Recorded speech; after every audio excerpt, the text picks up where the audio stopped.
What's going on, Joe fans? Mr. 1013 here with a new review. This time we're going to check out G.I. Joe Classified Series figure number 96, Copperhead and Python Patrol, the Python Patrol version. Here we go. We got Copperhead earlier in the line, and this is his Python Patrol version. There are a few gripes I got about this figure, but let's get into it. Let's drop on into it. Let's get a close up of Copperhead here. One of the subtle colors of Python Patrol, nice little hits of yellow. I don't know if this is the exact colorway of the original Python Patrol from back in the day. Let me know in the comments. But this is very nicely done. Not too overbearing, just the nice hits of the yellow. Should his helmet have been the green? Maybe, but I like the way it pops off the yellow on the inside of the pants. So not too crazy. Definitely not as wild as the other Python Patrol characters that figures that we got in the line so far.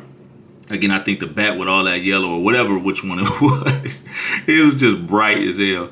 But no, this is a very, very nice repaint. But there are, again, some gripes I got with the yellow paint. I don't know, with the layering of the yellow paint, they just can't get right. It ended up being really blotchy or muddy, and it's kind of messy. So let's get into it real quick. The head sculpt looks really good. Let me see. Matte black finish on the mask. We got a little bit of red paint hits on the mask, so just some little dots. Be wary of that. Little black speckles on the helmet. Little black paint right here at the top that look like it's kind of bleeding through the yellow paint. So I don't know if this was black and then they layered it with the yellow. But the yellow is kind of like a matte as well. We got some paint issues with the black laying on top of the green right here. The Python Patrol pattern is a little messy up here. Kind of thin. Definitely could be sharper lines on, like we got sharper lines on like the shoulders here, but like on the chest is kind of, not straight. Python Patrol logo is very clean though. All black tank. Now, of course, again, this is just a repaint because on the original figure where it's green, where the Python Patrol that was his actual skin showing. So these bands don't need to be on this figure in my opinion. Like, they can be off. They're falling off anyway. So I'm gonna either try to keep them on here. If they're not, I will end up taking them off. I think they actually fit better, but on the original figure anyway. But I think they're just kind of in the way. They just keep falling and sliding down. The holster is very nice. Nice detail on the holster here.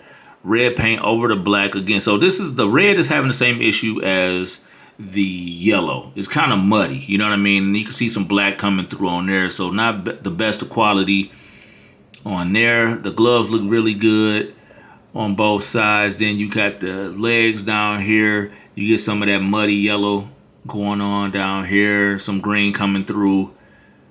Then, some kind of smudge paint lines down there.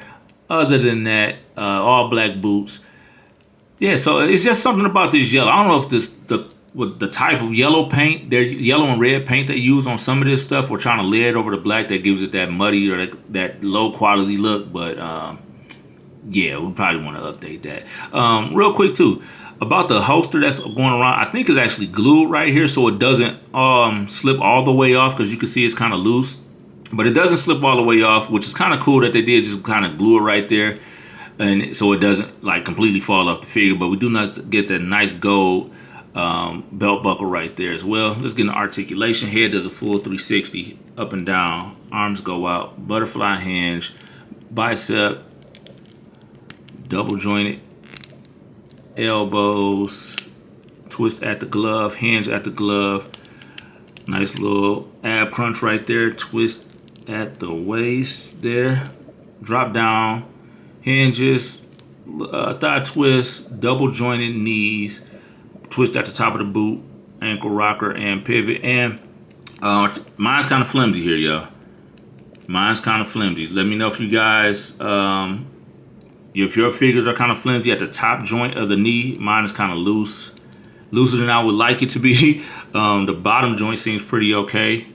but the top joint seems pretty loose, and I think it is pegless. So, well, you can actually see them in there, but you know, you can't really tighten it up or anything. So just be aware of that.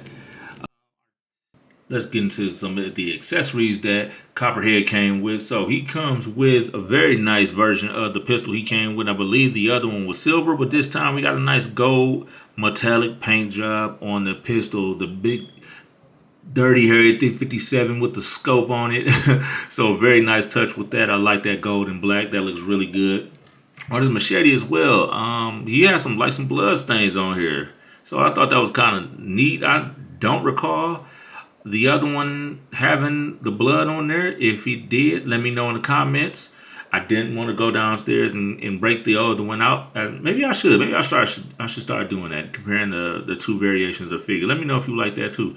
But this has some very nice, like some blood on there. So very cool addition. Got the smaller pistol right here. And we got the holster with the bullets, and again, we had this from the original Copperhead as well, and it does have a peg there, so you can pop that on right in there, nice and snug. So that's pretty much it. That's all Copperhead came with. So we can throw this on this guy. So we're gonna put this right in the back. Fits really snug in there. We can put the pistol right in the back, the hand cannon in the back.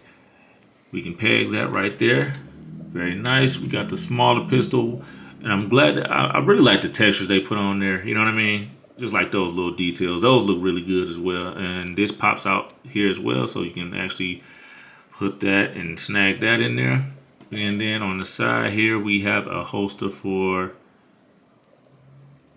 the machete. And does it go that way or does it go this way? Look like it goes that way. Went right in there. But there you have it. Again, very nice figure. Small gripes here and there. That knee, that loose knee is not it. I'm gonna definitely have to put this guy on the stand. He still stands pretty well, but I definitely want to have him on the stand once I get one.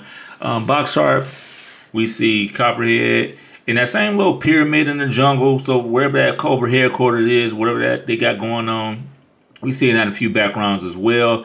Nice shot of Copperhead right here. 4 accessories up at the top. Cobra Copperhead at the bottom. Python Patrol logo lower left. The up close of Copperhead, figure number 96. On the back, we see Copperhead stands at 6.4. And we see, I think 6.5 is the tallest figure that we've seen. Up close of Python Patrol up at the top. We got a close up of the belt buckle down here. Are these really necessary with the details? I wish we could still get like a file card. I think that's what's really missing, man. I think we can get the file card. This looks like, you know, a file card should be right here, doesn't it? So maybe that's something we can get as well. Who do we have to position? On the side, we get the QR code.